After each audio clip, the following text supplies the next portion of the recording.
Welcome back to the Self-Wealth Real Estate Podcast with your host, Luke Boyan. Today, I am interviewing my friend, Darren Smith. Darren is an American investor who invests in commercial properties.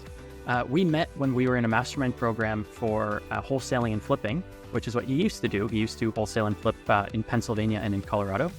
And now he is focused on buying commercial, mostly industrial properties across certain areas of Pennsylvania. So incredibly much higher cap rates, which are much better prices than we find here in Ontario, where I live. And he's able to structure really cool deals, buying, 20 to 60,000 square foot warehouses, industrial buildings. So it's really cool what he's done, how he's able to do this, essentially as a person, a solo person. Whereas you imagine a lot of these types of buildings are being bought by large companies. He's doing it himself. So it's really cool how he's doing it. He shares a lot of his tips and what he looks for. And I think you guys are going to get a lot out of this. Darren is just a really honest and genuine person, which is part of the reason he has succeeded so well in the commercial space and in building relationships for it. So take a listen. I think you guys will love it, and see you on the next one.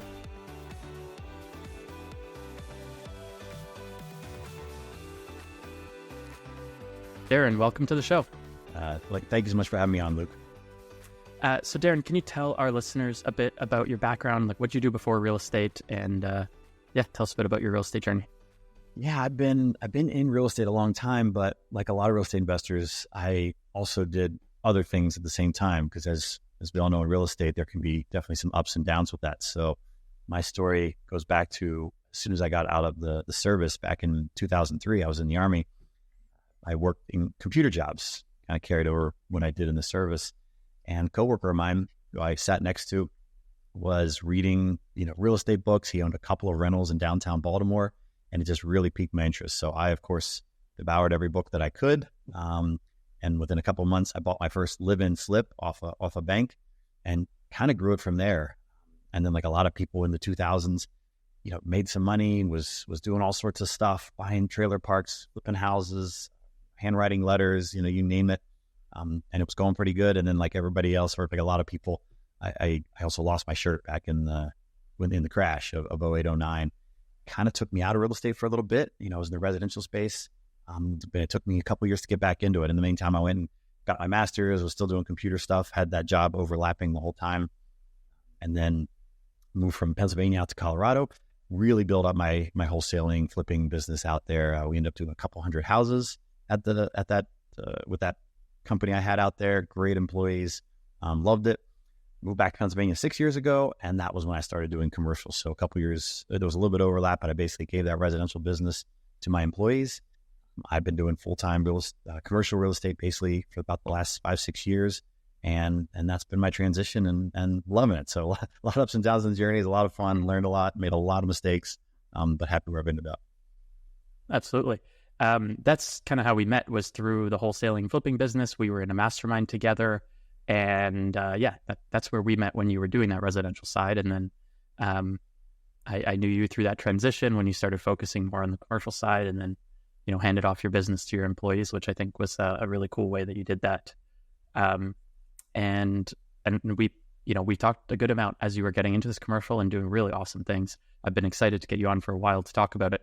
Because we used to do weekly, I think, accountability calls with two other awesome people, Justin Gentry and Tanya Rooney. Tanya's been on the podcast. And we'd update each other on what we were up to and try to hold each other accountable for things. And there was some of my favorite calls that I've had. And definitely great people to have it with. So, Indeed. Yeah, I love continuing. There's many people from that mastermind that I respect and are doing great things. But there's only a few that I've stayed in touch with over the years, and you being one of them. So appreciate that, and you having me on. So tell me about the commercial stuff you're doing now. Yeah, so the commercial transition, like most things, it wasn't, just one day I'm doing one I'm doing the other. There was a couple of years of overlap where I was doing both businesses, and the longer I did the commercial, as I was still running my residential business, even though I had employees running most things, and it only took me probably 10, 15 hours a week at that point, it still was a lot of brain power. It was a lot going on in that business. It's massive overhead. It's a ton of marketing. There's so many pieces. and a lot of employees to manage as well. And not that it wasn't a great business, not that I didn't see great potential in that. I know other people running those types of businesses and they love it. But the more I did commercial, I just realized two things. One, the simplicity of how you can structure the business is so much greater. You can do way less deals. You can really build relationships with people for the long term versus in houses, it's kind of, very one transaction and done.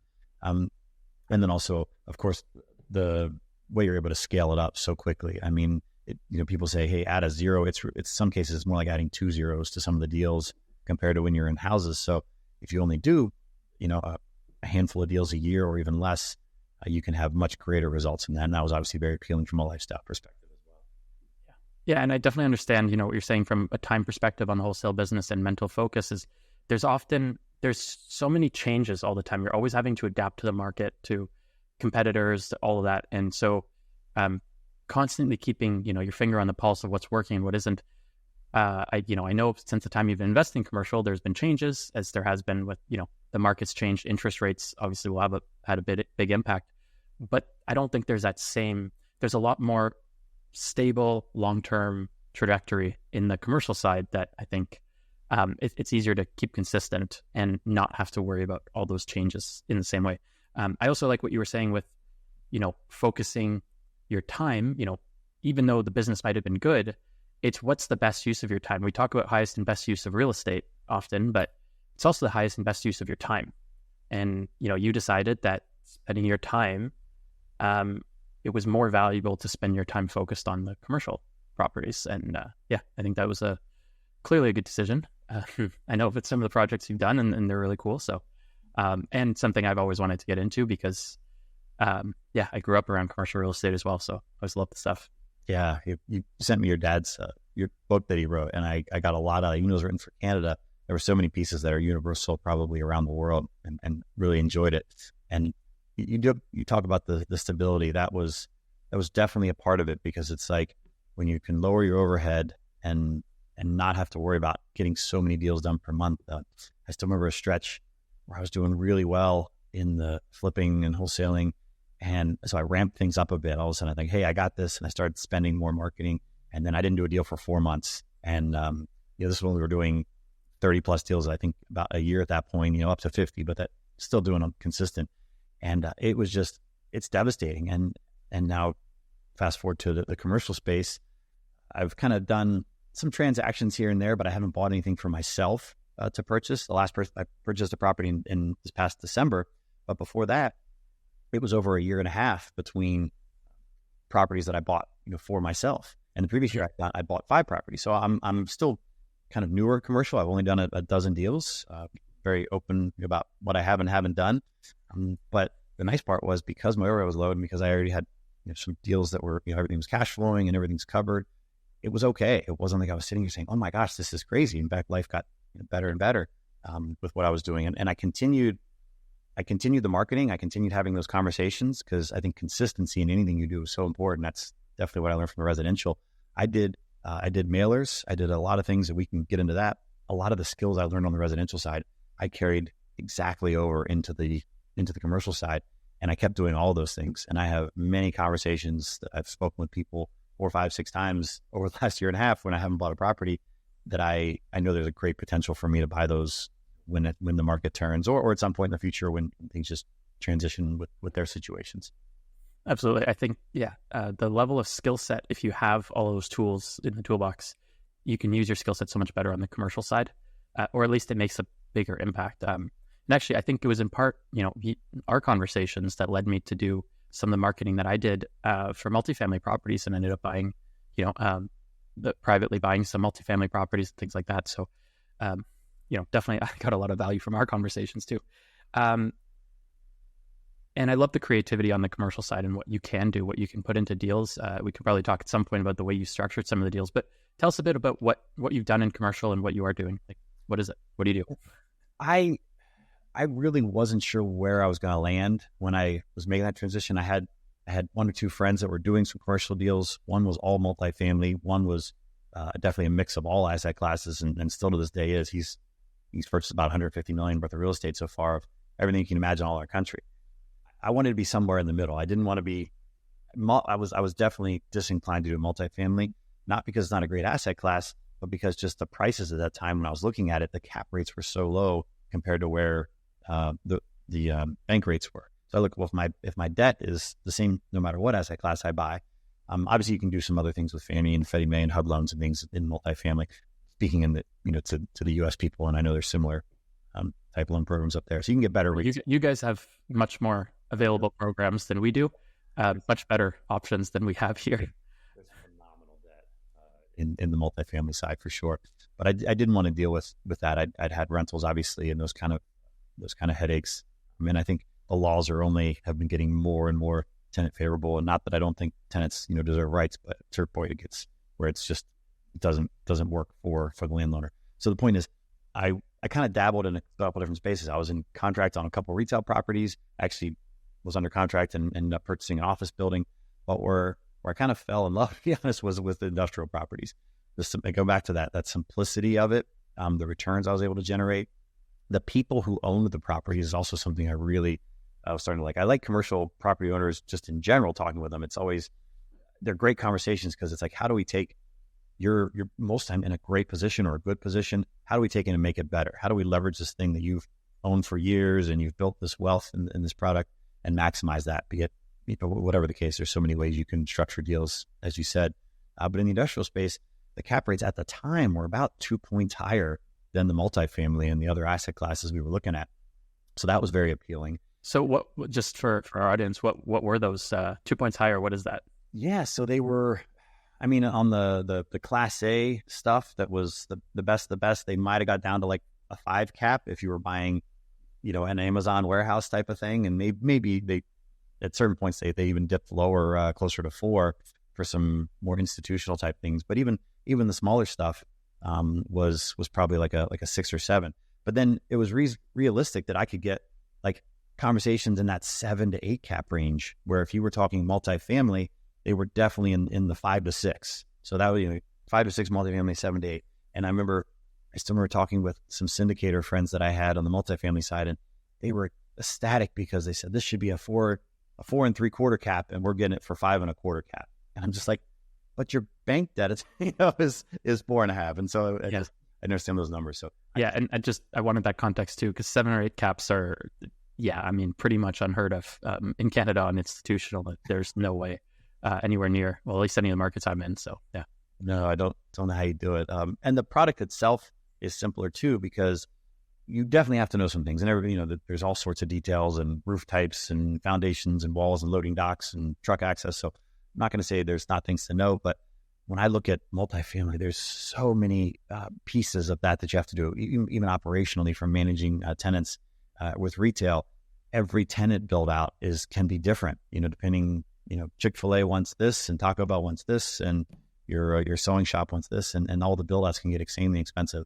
And the office as well, the build outs on those, when tenants move in and out, you can eat up a couple of years worth of income just like that. Whereas industrial buildings, yes, you can have build outs. Yes, there's things to repair, but you literally can have a tenant move out, clean it up and move a new tenant in, the next week. And yeah. And I mean, and the tenant can kind of do what they want with the space, but you're renting out a box. That's the idea on the industrial. Just a lot of times box. That is the case. And, there's offices attached, and again, there's always, there's other situations, but yeah, for the most part, it's a box. That's exactly it.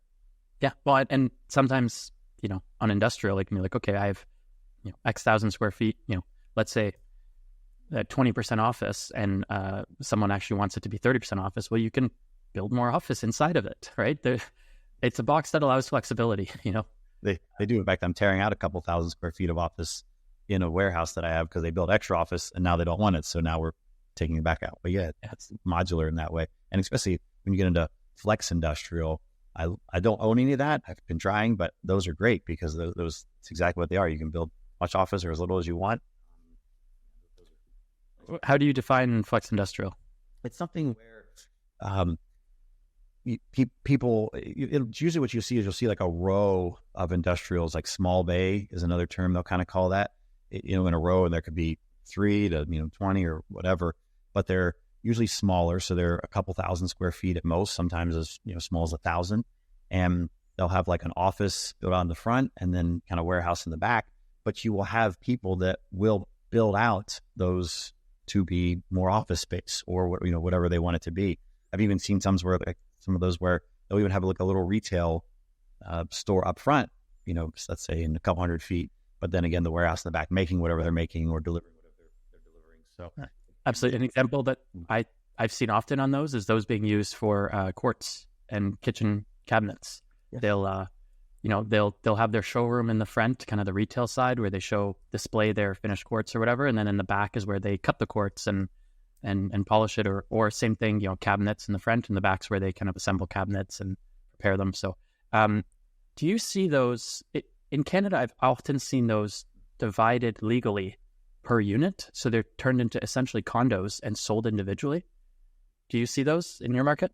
We do. We see them in our market, and I know why people do that, because obviously if you could sell them to individual users, you can make a lot more money. It's me as an owner or an investor, whenever I see those, I just pass right on, because I have no interest in owning a part of something that I don't have control of the whole thing. But yeah, it's a great way to maximize, from a developer standpoint, to maximize your return. Mm-hmm. Yeah, or possibly an exit strategy. If you own the whole thing and there's a way to divide it legally, it may be a good exit strategy, assuming they sell at a higher value individually. Because let's just simplify it. There's one with, I don't know, let's call it 20 bays, 20 units, and it's $2 million. That's $100,000 a unit. It's much easier to find a buyer at $100,000 a unit than it is at $2 million for the building. Throwing out random numbers, but so the result is often that the units don't sell for $100,000 each. They might sell for 120 or more. Let's say 150 a unit. Now you have $3 million of value on the building that was $2 million, literally just by changing the ownership structure. Obviously, it depends on your market, because sometimes they may sell for less than they would as a whole, right? And it depends on the demand of investors in the market. Yeah, usually they do end up selling for more. Because you hit the nail on the head where you said you sell to like an owner user, and that, to be perfectly honest, right now is my struggle the last year and a half, 2 years with buying something, since interest rates have gone up. The vast majority of the time, the people that are beating me out are owner users, or they're some REIT, hedge fund, whatever, out of New York City and New Jersey. But the owner operators, they're not buying based on a return. They're not buying based on, hey, what income is produced. They just know, I need a place to put my business. I don't care. I literally, one of the buildings I bought, for example, the guy paid twice what it was worth. He knew he was paying twice what it was worth. He was fully aware of that. He didn't care. He needed a building. He wanted that space. He wanted to be an owner, not a tenant. And he did it. And he owned it for years. And he said it was a great decision in the end. So you can find that unicorn buyer of an owner operator. They're usually going to be the people that pay most. Yeah, because they're making their money in their business. And sometimes they see that space is necessary for it. So it allows them to make money elsewhere. They're not trying to make the money on the building like you are. So tell me a bit more about kind of what you look for in properties and how you look for them. Yeah, that's definitely something I've been honing in over the years as well. Because when you first get started, you're like, you don't even see industrial property. Usually people you talk about it, they're like, oh, there's those ugly buildings by the highway, and they see the massive ones.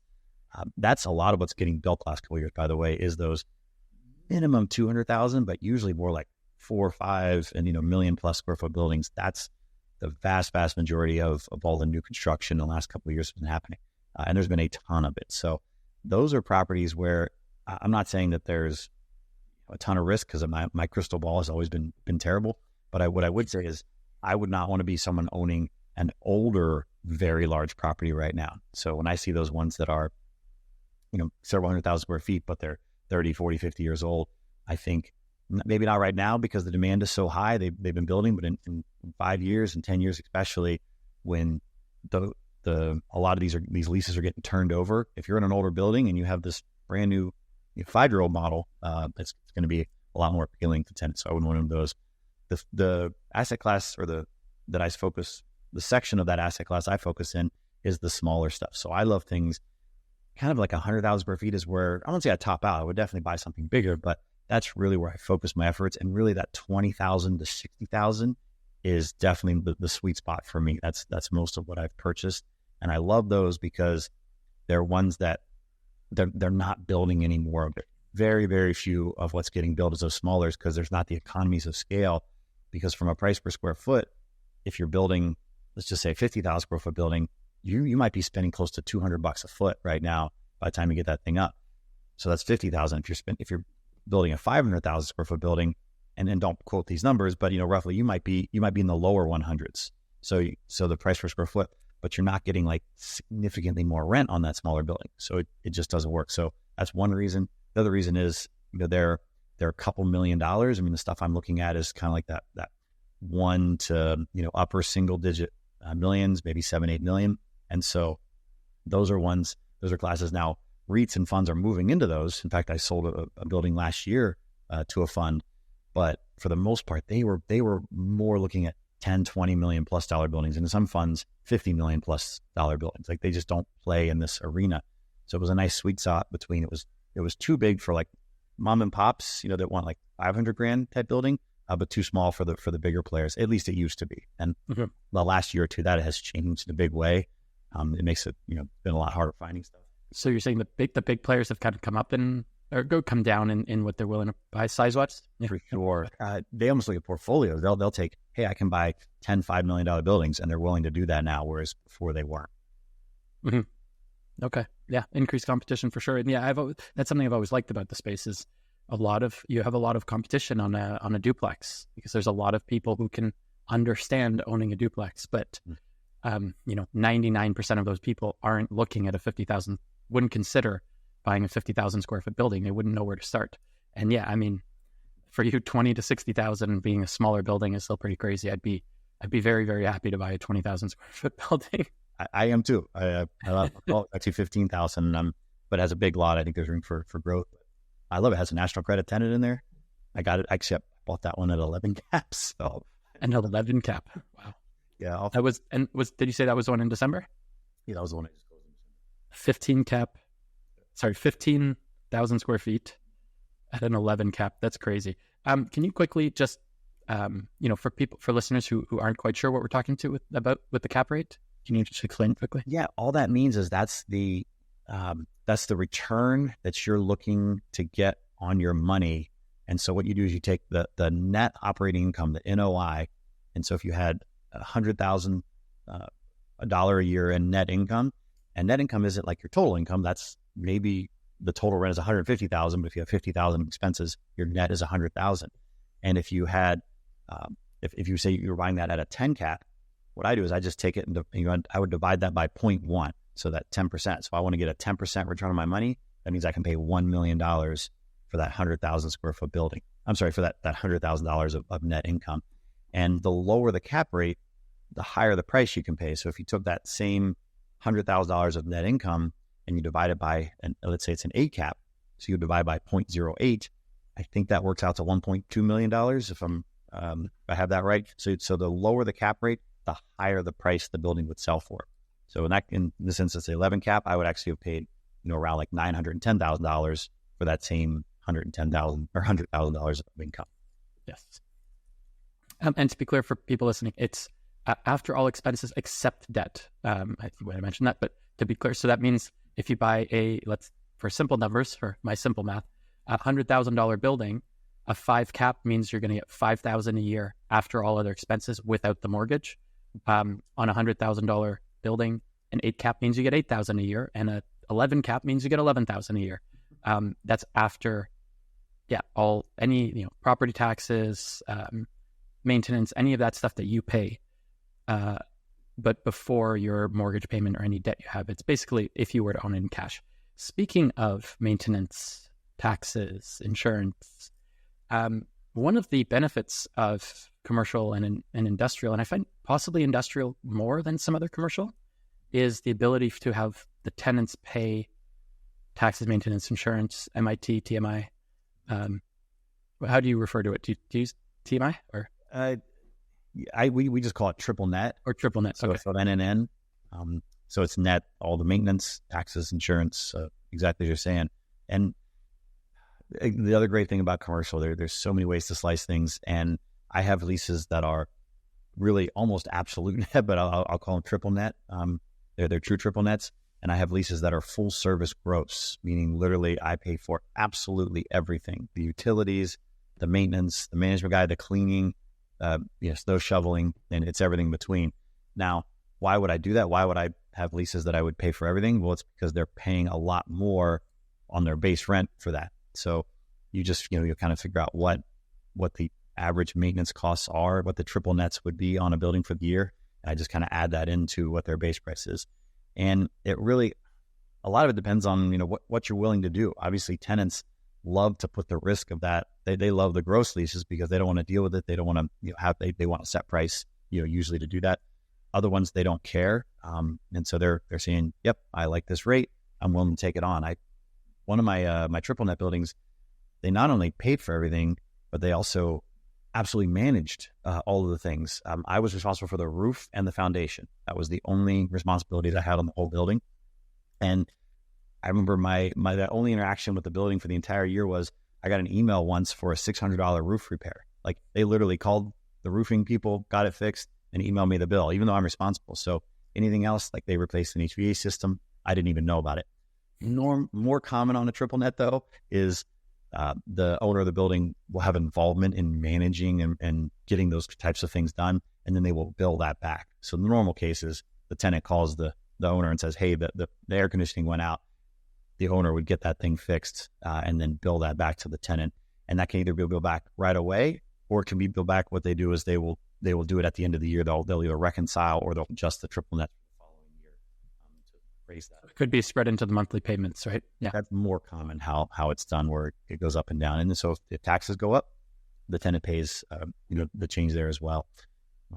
So yeah, those are obviously great ways of doing it. And with how expenses have gone up the last couple of years, it's been much more favorable to be in triple net buildings. Fortunately for the tenants, they're paying more, but than my gross buildings, my costs, utilities, and everything have gone up. Yeah. Well, where I am in Ontario, where we have limited rent increases for tenants, for residential tenants, not commercial. And so if property taxes go up a lot, or insurance goes up a lot, it's not like I can change what my tenants are paying in rent by more than a set amount per year, capped. So yeah, that is an advantage here on commercial, that it's not capped. It's whatever there's a lot more flexibility on a contract for commercial property. That's the other thing too, I find, is that just the government is way less involved in non-residential type anything, investing, leases, whatever. They're always trying to protect the little guy.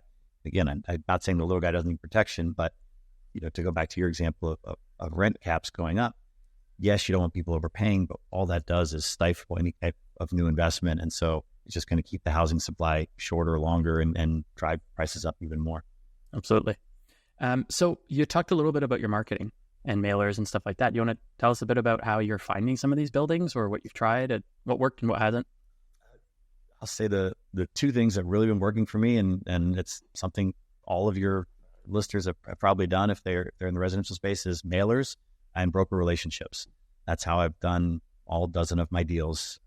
It's funny to say dozen, over like a 5-year period. It doesn't sound like much, but yeah, let's just say I've made significantly more in the commercial space than I ever did on the residential. So the way I do it, the only difference I'll say between the residential and the commercial and how I do it is I try and make everything just nicer. Whereas on the residential space, I remember, the whole goal was how cheap can I get this postcard out, and the mass number that I can hit. And because I'm not hitting 30, 40,000 plus people a month anymore, I'm hitting 2,000, 4,000 maybe, tops. And so I can afford to say I'm going to spend $1.50 on this mailer to make it auto pen letter, handwritten, business cards in, real stamps, just those extra touches. And some for properties I really want, we can go even higher end on some stuff that we're mailing them, just to get their attention. Other than that, it's the same. It's consistency. We mail about every 3 months. I probably should mail more. And most of my calls I get are because, hey, I've gotten your letter a couple of times, and I see your card here. You're the first one I call back. So by scaling up and making it nicer, in that commercial space, these are business owners, these are professionals, these are people very most common. They're worth millions of dollars already, so they're not going to respond to some cheap thing, and they want to do that. And then broker relationships are, I'm working on that more and more. They've been challenging the last couple of years because brokers, to be perfectly honest, have had it so easy up until about, year and a half ago. If they put something on the market, it was a gold mine because it instantly offers come in. So those relationships weren't as fruitful back then.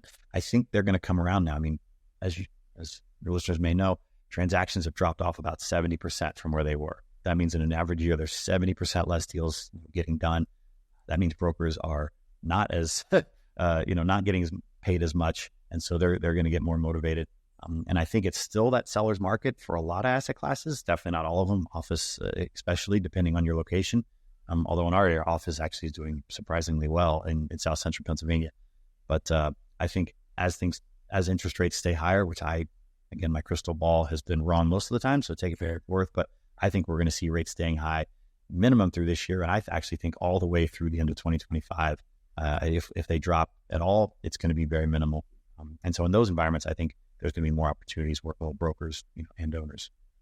Yeah, because it's harder for them to sell. They actually have to do some work rather than just, leaving it on the market and it sells almost right away. Now things are sitting on the market, or, when they have something that comes to them and they know the seller's motivated, they might be like, I remember this Darren guy, the seller wants us to sell quick. It's usually taking 6 months to sell. Why don't I call this Darren guy and maybe we can get something done quickly, right? That's exactly it. Quickly, and how I've been able to get a lot of deals done at market price or even above is just getting a bit more creative. So the same skills that you use in the residential field, I've bought commercial properties for all cash before, but how I've been able to pay more than other people sometimes to get these deals done is by doing that creative finance part. And the common structure that I've done is something where you get a 70% bank loan. The seller holds about a 20% second, somewhere in that range. And then you come in with 10% cash, and you can kind of see what that can do with your numbers. If you're buying, let's just use the $1 million building example because it's simple. But instead of having to come up with $300,000 down, or maybe even $200,000 if you can go get an 80% bank loan. But instead of that $300,000 down, you're now coming up with $100,000 down. Now you do have a second mortgage on the property and you have to pay that. But if you've run your numbers and your debt service coverage ratio is met, and it takes your cash on cash and your returns, and it makes them significantly more. Now, you do have to make sure if you're getting into a deal like that it's one that is stable. You don't want to leverage the hilt on something where, man, you think this is risky, or you have a tenant moving out next year and you don't have enough in reserves to cover things. You have to make sure that you're stable because you're putting a 90% debt load on this thing, which is risky for sure. But it's allowed me to leverage up kind of earlier on when I didn't have as much cash and getting some deals that turned out really well. Well, and even structuring it that way, when you don't have the cash, by structuring a good deal also may allow you to bring in a partner that brings in the cash. So you may be able to get into these deals with very little of your own money at all, if not none, just by structuring it in a way that, because of the lower cash requirement, if you give up some of the, part of the equity to somebody else, now they're still making a good ROI on that money because of the increased leverage, potentially. So yeah, I like that a lot. It's funny because when I started in, residential, I took ideas from commercial real estate concepts and contracts, because technically a residential contract is still just a contract. So you're allowed to put in anything that isn't, specifically prohibited. And so you can mix in different, instead of a condition for a home inspection, you can put in a due diligence condition. And instead of it being, 3 days, it can be 15 business days. You can just, well, on the commercial side, it can be much longer than that, right? But you can take concepts from the commercial side and bring it to the residential. But then there's things from the residential side that we've done in our creative businesses that then you're bringing into the commercial side. Are you a savvy real estate investor looking to maximize your profits? Well, if you're buying properties off the MLS, you're not making as much as you could. The most lucrative way to boost your bottom line is by acquiring investment properties off market. By buying privately off market, you're able to save tens of thousands. Now, the problem is finding off market properties is really hard and takes a lot of time, effort, and money to do. Bliss is your number one source, delivering exclusive deals that you will not find on the MLS directly to your inbox. Bliss's extensive network and insider connections gives you access to properties that are not publicly listed. And at a discount. We've helped hundreds of investors across Ontario and BC source the right properties at the right time for their portfolio. Buying assignable purchase contracts through Bliss at a discount helps facilitate higher returns, lower competition, and deals that align perfectly with your investment goals. From start to finish, Bliss's world-class team of real estate professionals makes the process seamless for all investors. If you're ready to elevate your real estate investment strategy, visit us at offmarketbliss.ca to join our buyers list and start receiving exclusive off-market deals directly to your inbox. The most profitable opportunities await, and they're exclusive to you and our valued buyers list members. For your next project, check out Bliss, the go-to source for off-market deals. Other than these kind of structures with, a bank first and then a second seller financing where the seller holds a second mortgage, what are some other ways, creative things that you've been able to structure with sellers? Yeah, it most of it does come down to them leaving some money in the property. I even had one where the seller owned the property for many, many years, didn't need the cash, and they actually left 80% in there. And the only reason I'm bringing that one up specifically is that allowed them to, on the federal side, to defer all of the gains that they would have made on that. So when you think of, again, go back to the $1 million example, if you're only receiving 20% of the proceeds at the sale, they would pay the capital gains on that 20%. But now that $800,000 that's left, they're not paying capital gains to the federal government. They would pay if they had state income taxes, on that. They're not paying it. So so the interest that they're earning on that $800,000 is on the full $800,000. So let's just say it's 5% interest. That's $40,000 a year they're making on that. Whereas if they would have taken that, let's say they got the whole $1 million, so on that $800,000 portion, they would have paid their gains. Now they're going to go get a return on a smaller amount of money because they paid taxes on that, and they're not going to be earning interest on whatever they obviously pay taxes on. So you could even potentially offer a lower interest rate, and they can make more money per year, and it's secured against an asset that they're very comfortable with. They know it, they trust it. Another creative way to structure to be advantageous for the owners is doing what they call a sale leaseback. So they sell me the building, and then they stay in the building for a period of time. Now, I love to do long-term sale leasebacks. So if businesses want to do those, if they're just looking to, hey, I need to cash some business out, I want to invest that money into my business, I need to buy machinery, I need to do whatever that case is, then this is an easy way for them to take money out and invest it back in. It also works on the short term for businesses that say, hey, I know I'm buying another building, or I'm building another warehouse, another manufacturing center, but it is going to take me a year. Well, I'd love to be able to take the money out of this building and then in a year go move into that other space. And maybe I don't have quite the timeline down. I think it's going to be a year, but maybe it's going to be a year and a half. I've done purchases where you can put all of that in the contract. So you do the sale leaseback, and it's not like it's set for, it's okay, if it's a year, here's your term. If it goes over that point, maybe we adjust it up better, closer to market rates. I've purchased one where it was literally no rent for the first year. They seller financed it, so they didn't pay me any rent, but I didn't pay them any interest, and nothing was accruing. So it was almost like I purchased the building and nothing happened for that period of time. But at the end of it, I get the building and move on. So there's all sorts of ways that you can, and the sky's the limit. You can be as creative as you want to make it work for their specific situation. And so that, if I had to say one thing that was the most valuable that I got out of residential, creative finance, all that marketing, that was great. But by far and away, it was how to talk with sellers, how to talk with property owners, to get to know them, to build the rapport, to find out what their story is, what are their hopes and dreams and fears, and what do they want to do, and what is like the best possible sale look like for them if they could craft it. And a lot of times, we can do that, and that's what makes it so much fun. It's not like put property on the market, want X dollars, close, get cash. Like there's so many other levers that can be pulled to make this a win-win, and that's what makes this so much fun. Well, and I love some of the examples you gave is things we use in residential as well. Like it's, hey, we can give you a flexible closing. So we'll set a close date, but you're allowed to move it up or back by 30 days, for example, because you're looking for another place. Or, sell this to us and you're allowed to stay in the house for, X amount of time. We've done full rent backs, but we try to avoid that. But generally it's more like you're allowed to stay past closing for 15 days, 30 days, 3 months. And there might be a holdback on funds to make sure they move out. It's one of the ways we do it. But yeah, so similar kind of flexibility that allows them to do it. Some other examples I've seen here, a friend of mine, I think at my suggestion, bought a building, and he was trying to negotiate a seller finance or VTB first mortgage from the seller. So he was financing, I think, something like 75% of the purchase. And he asked me what rate he should put at. And I said, well, did the seller talk about a rate? So the seller wanted a higher price than he wanted. And instead of choosing an interest rate, they just divided the payments over, or it was basically a set amount being paid, but all of it went to principal. For, I think it was a 2 or 3 year term or something. It was set up for just until, as he could renovate this and turn it over. And then a building that I bought, which was on the MLS, I paid above asking in competition, but I sent them an offer at, I believe, 3 million and at 3.4 million.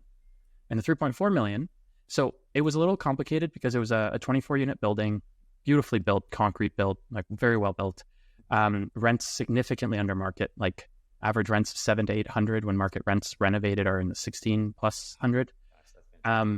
It's hard to turn over tenants, but it was more of a gradual thing. The only thing is a neighboring property had contaminated, I believe, the groundwater. And there was tests showing the decreasing rates of contamination over a 10 or 15 year period to the point that we could have gotten financing, but it would go even better as we can show that monitoring for a longer period of time. There's no nothing to remediate. It's more just to show that it's been decreasing and having the monitoring wells checked every 5 or 10 years. So we decided to buy it, but we offered, we'll go get bank financing, which will be harder because of this, but doable, or you finance it for us. And we ended up getting 84% loan to value, 4% interest only payments for the first 5 years, and increasing at year 5 to 6% interest only payments for the next 5 years. So 10 years, 84% seller finance. And, they agreed. And we kind of figured at the end of the 10-year period that we wouldn't have to worry about the contaminated groundwater. So, it would be easier to refinance. So, there's just so many ways you can structure it on the commercial side. Before we jump to the next segment, we're going to talk later, soon, about the best and worst deals you've done. I find this stuff so interesting. Could you tell us about a different property, not the best or the worst, or not your favorite or least favorite? Tell me about a different property that you've done and give some details. Well, I guess I could just give a little bit more detail. There's a few I could do, but on the one that I just purchased, just because it is kind of a simple one. And so sometimes those are the best ones for if they're people looking to wrap their head around. Whenever I'm teaching to somebody, I don't want to bring them in on some crazy complicated deal because you got to get fundamentals first. And so that was a deal where the hair on, if you want to say, was that there was only about just over 2 years left on the lease. And so that was a broker referral that was actually bought to me that was going to be listed. He said, "Hey, I'm listing this one next week. Are you interested?" I previously bought a property through that broker. And so he knew what I liked, knew I performed. And those relationships are the best, by the way. You can maintain them. Even if you don't want to buy a property, by the way, I want to let people know, respect those brokers enough to respond to them when they send you something and then give them specifics on what you do or don't like about it. Or if it's a price that doesn't work, hey, I get it, but because of this and this, I would be here. And I know they appreciate that. And I've even on many occasions submitted LOIs for brokers, even on properties I was kind of meh on, just because I knew it helped them out. I talked to them about it. They're like, it's been slow on this one. I'm like, hey, here's where I'd be at. Would that help if I submitted it? And they said yes. So respect those brokers. So that's how I got this deal. This property was 15,000 square feet. It's on just over 5 acres. About 3.5 are usable. So nice big parking. So for things like that, that's what matters to me when I'm looking at a building. What is they call it the FAR, the floor area ratio. So I like to have about it's 0.3 or 30% or less of the property covered by building. So this one had a nice big lot, great turnaround. Tractor trailers can back up to the docks. It had 2 tractor trailer loading docks and 2 or 3 drive-in doors. So that's a good ratio as well. In fact, that's a high ratio for 15,000. Usually if you can get 1 loading dock and 1 drive-in door per 10, maybe 15,000 square feet, that's pretty good. So if you had a 50,000 square foot building, if you have 4, maybe 5 docks, that's a good thing. So this one had a good ratio there. It was a little bit lower ceiling heights. I think I think it's like 14 in one section and like 20 in the other, which is better. But the 14, it's about as low as I like to go, but it's fine for most manufacturing and storage. I mean, a lot of people can do things with that. I prefer when it's like that 18 to 20 range. But I'm dealing a lot with older buildings. The newest building commercial I've ever purchased was from 2006. Most of what I'm purchasing is 80s and 90s type stuff. That's what I'm able to do. This tenant in the building, national credit tenant, and they'd been, the original tenant had actually been there for 20 plus years. They had been bought out, I think 2 or 3 times at that point. Those things change hands, but it was just, I knew it was a great location. So when I look for a location, I want it to be along a highway for industrial or within, let's say, 2 minutes drive tops, with not like a bunch of traffic lights and things like that. That makes such a big difference in industrial if they can get, on and off highway things. Small business, it doesn't matter as much if you're like that, those flex type facilities, but it's still nice if they can get to a road quickly. This one literally is on the off ramp. As you're taking the off ramp, there's the building right there, so they can be on and off the highway in 10 seconds.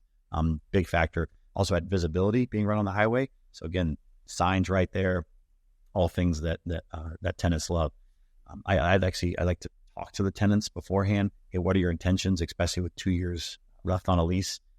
And this one, another risk factor I'll say to people is they'll buy properties based on a cap rate. But what they don't factor in is that the rents on the property may be above market. And so if your rents are supposed to be, let's say, $7 triple net per square foot, and the tenant's paying $8 or $9 per square foot, and they only have, let's say, a year left, well, if they move out, you're probably going to be backfilling that at that $7 per square foot triple net. So you don't want to go in at a tight cap rate when you have to adjust down. I'd rather have a tighter cap rate but be below markets, and then that way I know I can adjust up and be over. Now, if you have a long-term tenant in the building, that was a scenario with one of mine. The tenant was, probably $1.50 to $2 over market rates that I felt, but they had 7 years left of term, and they were a national credit tenant. I was comfortable with that because I thought, well, by the time 7 years goes by, the rates will have adjusted up and I'll be fine. So that was the scenario with this one. They were a little bit above market, but with the only 2 years left. But when I talked to them, just real quick conversations, they were very happy in that location. And they have been. And we're actually, since the purchase of that property, I found out the previous owners, fine owners, but they had not wanted to invest more money into the building, doing some things. So the tenant, what they said was, hey, we want the parking lot paved. We want these concrete pads put at the loading docks. We want fencing. We want this office tore out and put back to warehouse. So these things we got quotes on them, and they came up a little over $200,000 to get all that done. And so what they're willing to do is to sign a long-term lease. So I'm going to pay for all of those changes. They're going to sign, I think it's going to end up being a 10-year lease. I hope it might be 7. We're actually still in negotiations. But they're going to pay me back for all of that work over that time. So that raises the rent that I'm receiving on that property. It's basically like I'm paying it now, but I'm getting it back at a return. So if it's in 7 years, what's the rule of 72? I think that's like a 10% return, but I'm actually getting it back over time. So it's even better than that because I'm getting it back every single month in additional rent through the building. But more importantly, I'm securing a long-term national credit tenant in my building. That provides a lot of value to me because I'm looking for that long-term sustainability. So, and is it in the lease going to be a separate amount, or is it going to be in the rental, just built into the rental price? We're going to just build it right into the new lease rate. So a bit of what you said too, if you do decide to sell that building at one point, your rental price is going to be higher. And when people are looking at it from a cap rate basis, it's going to look excellent. So yeah, I have a million questions for you. One last one before we switch to the next round is, for what I've seen and what I hear, you're buying pretty awesome buildings. Like for me, you might not be buying, Amazon buildings, but pretty awesome, well-built, not super old buildings. When you say older, 80s, 90s, and early 2000s, you're not buying 50s buildings and things like that. So coming from that flip background and the stuff we do you buy rundown buildings? Will you buy a industrial with a roof caving in that's been vacant a while, or do you look for those, or do you ignore them? I absolutely would do one of those. The stuff that's fallen in my lap, to be honest, it just hasn't worked out that way. I don't know. I'm used to that value add component being the rehab portion.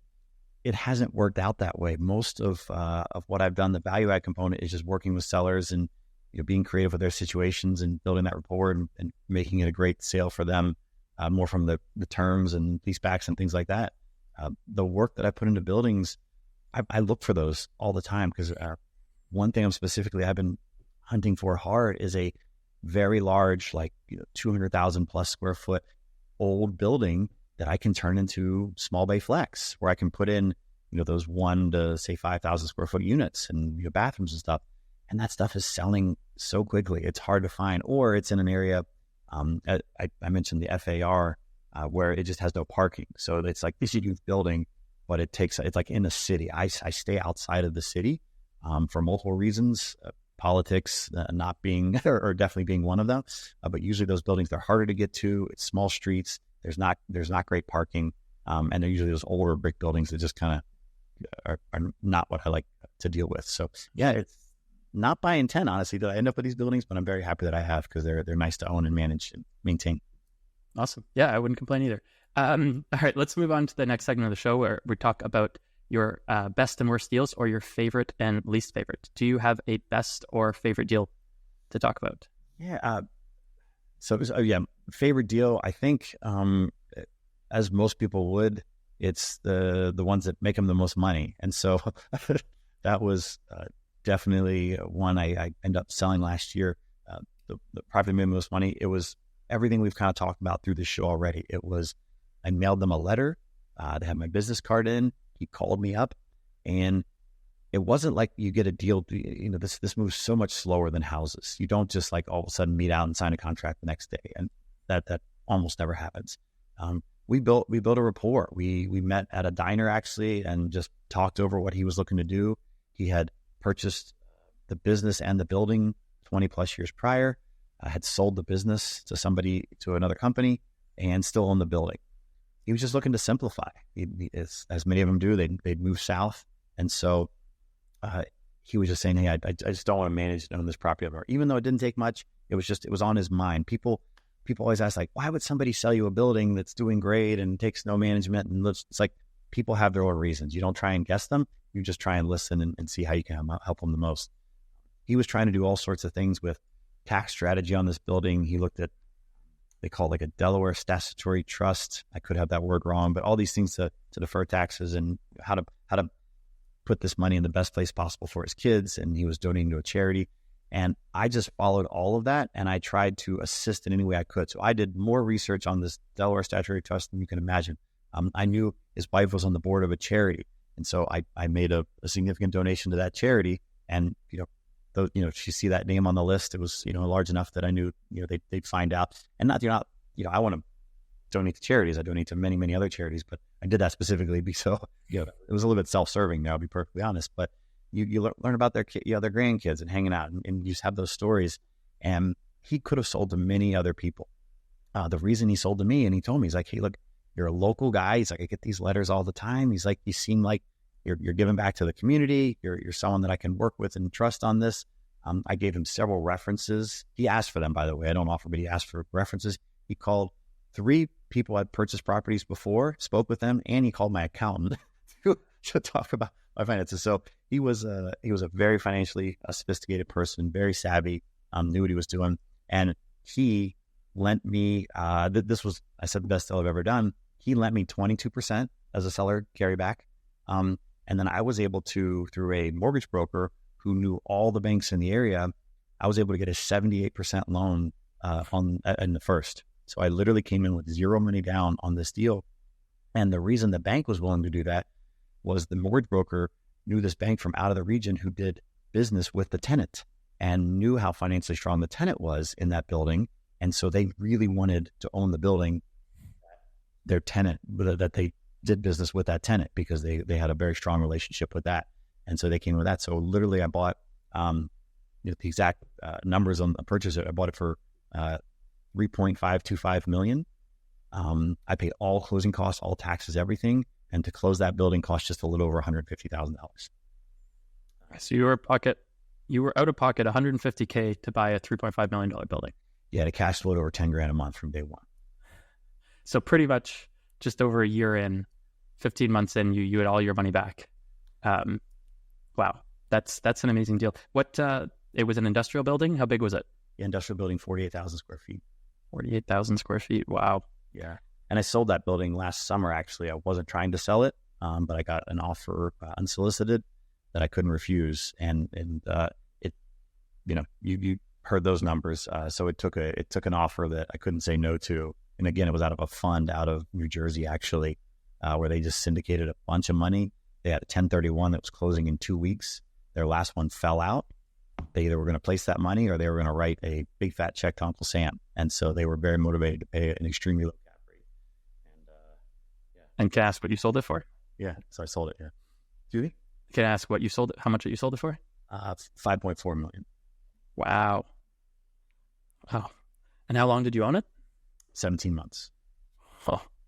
So over 17 months, you got all of your money back from your down payment or your closing costs that you paid, which I guess were in addition to the price. And then you probably, netted 1.5 to 1.8.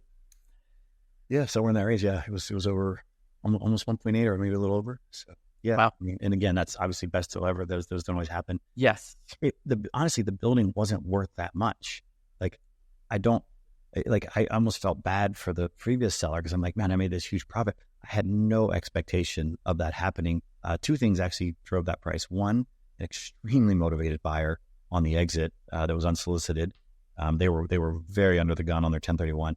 And two was COVID, the inflation.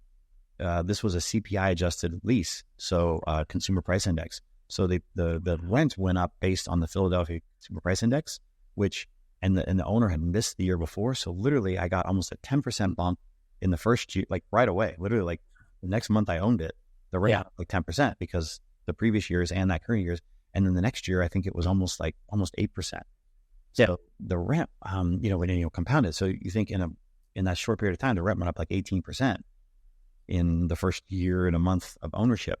And so my exit when they were at very low cap, that's what drove the price. It was, and that makes complete sense too. But also like increasing rent by 10 and then another 8% generally increases your NOI by more than that.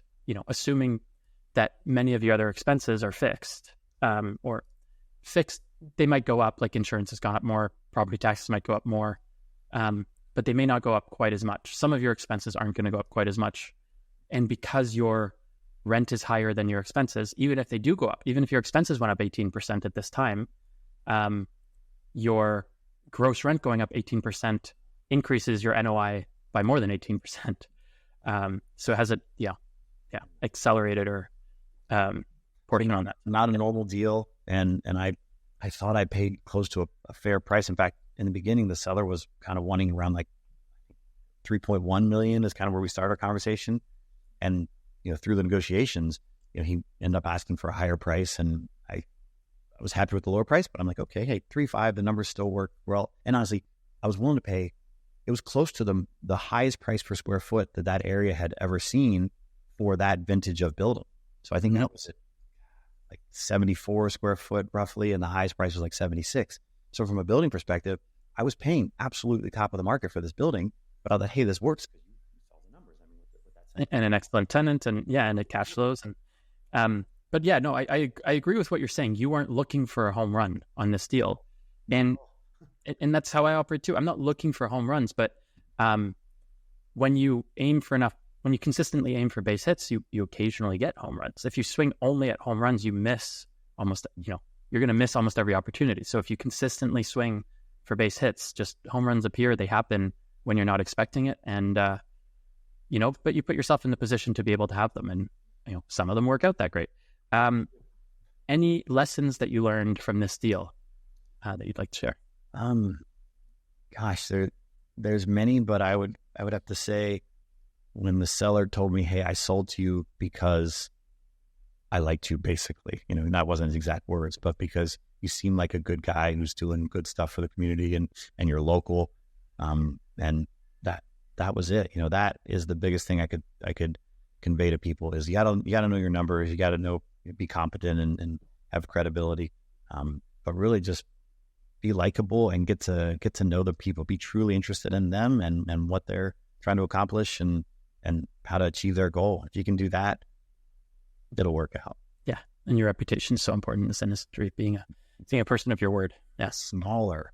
It's commercial world is so small. I run into people all the time that I just meet tangentially, and you're like, oh yeah, we all know like 3 people that know each other, and it's just you got to have a good reputation or you're done.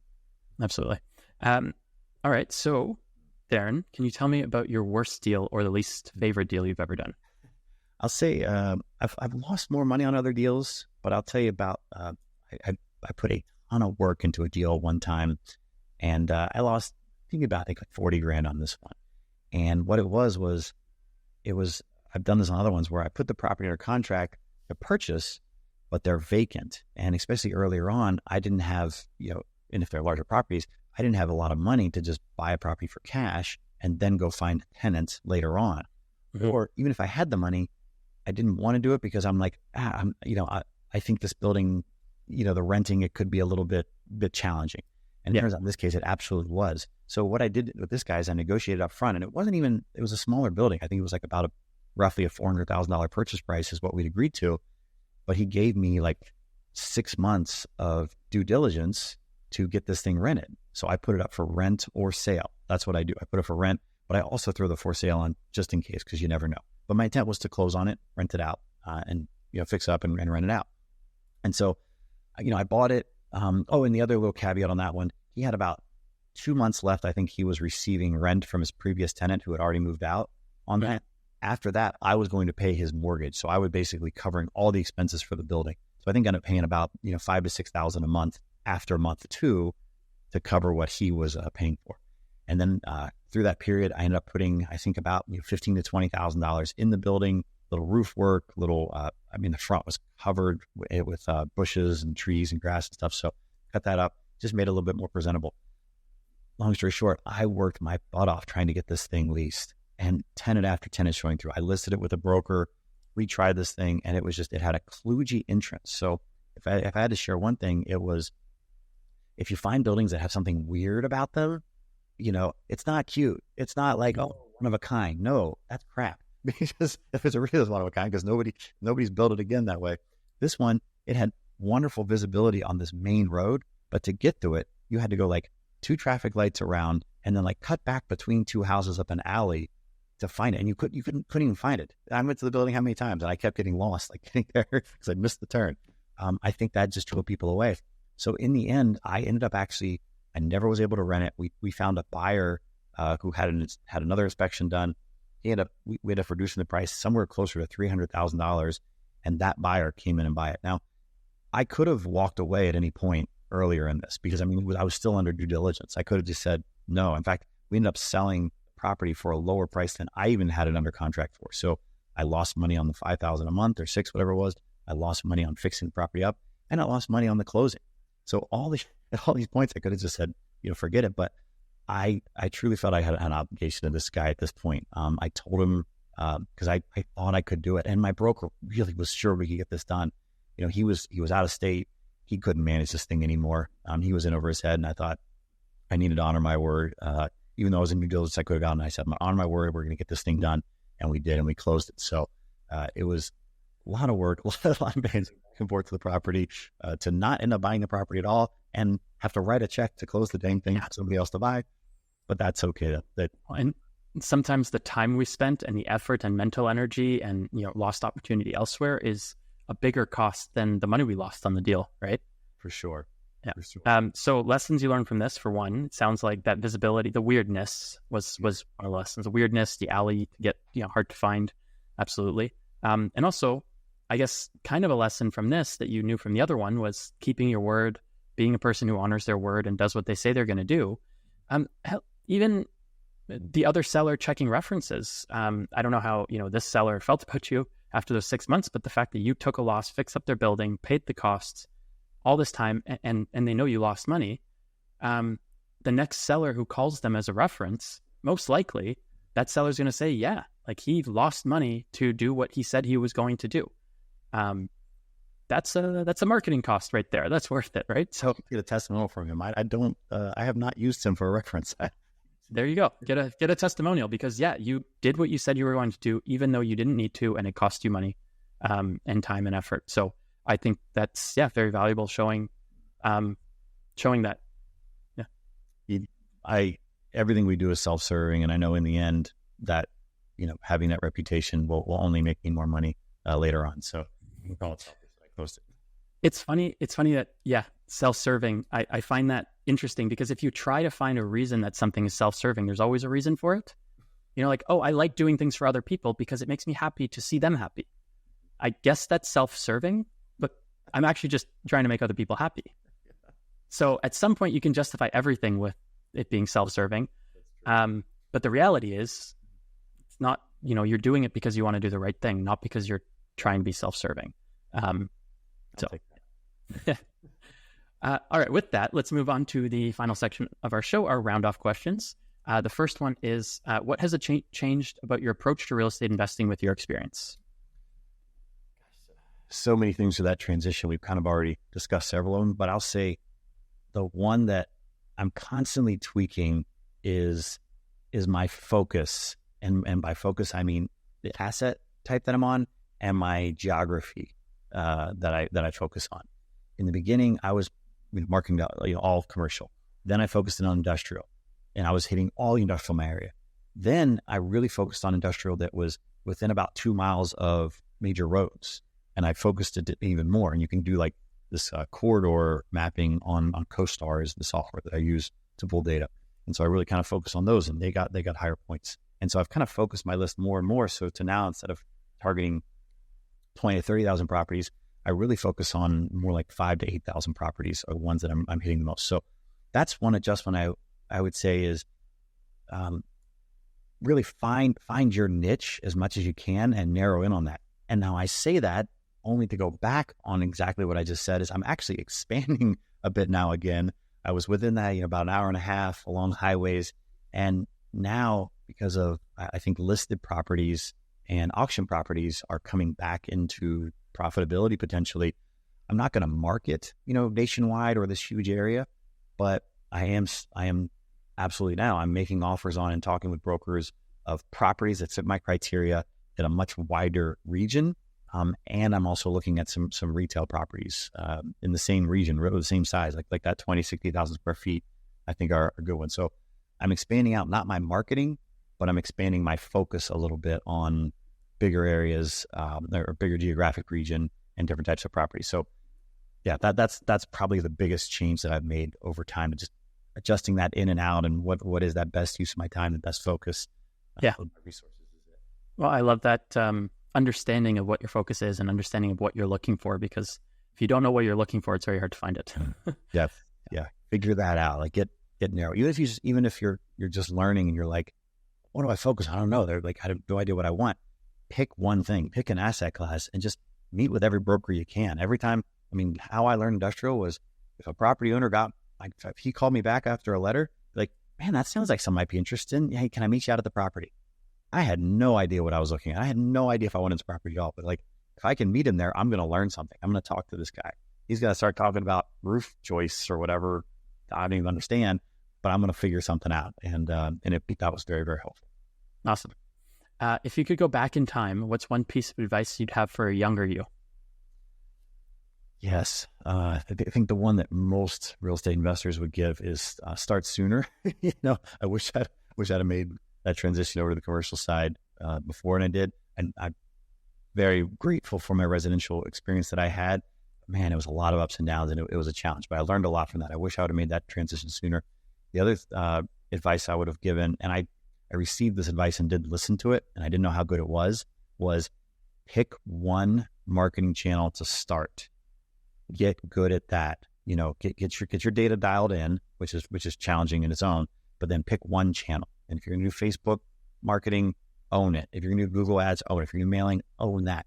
And once you have that working and that's producing leads for you and it's giving you that ROI, then expand into another. Then you can do another. But it's so easy. I remember early in the residential days where I'd have 7, 8, 10 different marketing channels going. And you're like, what's working? And it was just all over the place. So that's the advice I would have given up, or that I did receive, but I wish I would have.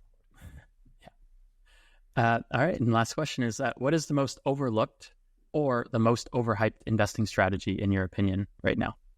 Oh man, this is a challenging one for sure, because all investing right now is a challenge with the way the rates have gone up. and prices really haven't dropped for the most part. But I think the one that has been overhyped for sure is the one that there's just dozens of podcasts about, and those are these big syndications. I think that's where you're already seeing multifamily especially get into trouble with when these rates are resetting. Is you were seeing people that were very new to multifamily, they would pull $20,000-$50,000, per person, and they'd raise, $1 million or whatever it is, and then they'd buy a property at a 4.5 cap, and, it's Class C in a Tier 3 city, something like that. And some of them did well if they managed it very well, if they were competent operators. So please don't take this as I'm bashing on everybody that did that exact thing, because maybe you could do that scenario, and if you saw there were efficiencies you could put into place, if you ran it well, if you saw, hey, there's maybe some room to grow some rents, and you treated the tenants well and built something that's worth living in. But a lot of people didn't know what they were doing. They did that exact scenario. They weren't operators. They didn't have any way of adding value to anything other than like, let's pull some money, let's buy something, and rates are going to go up 20%. Now they did. The rates went up crazy across the nation, but that's obviously stopped. I think they even came back down. They may have gone up back recently. They've been fluctuating. But we do know bank rates are basically doubling from where a lot of these people bought. So I think if I had to say the most overhyped and risk fraught one was a lot of those syndications where I think people are going to be, they're going to be in trouble when some of this stuff starts turning. That makes sense. Darren, thank you for your time. I love speaking to you. Obviously, you're incredibly knowledgeable about commercial real estate. It's really cool seeing you doing what a lot of the bigger companies do, and you don't see a lot of individuals doing. I also love, talking to you, hearing your stories. You're so honest and genuine, and you can obviously see why sellers want to work with you and trust you. So I really appreciate that. I appreciate you coming on and sharing your story. If people want to follow your journey or see what you're up to, where can they find out more about you? Yeah, my website is solidgrowthproperties.com. Okay. And is there anything you're looking for that you're looking? Yeah. Anybody has an industrial or retail center where I can either add some value to the seller or vacancy adds some value to the building, I'd love you to reach out and let me know.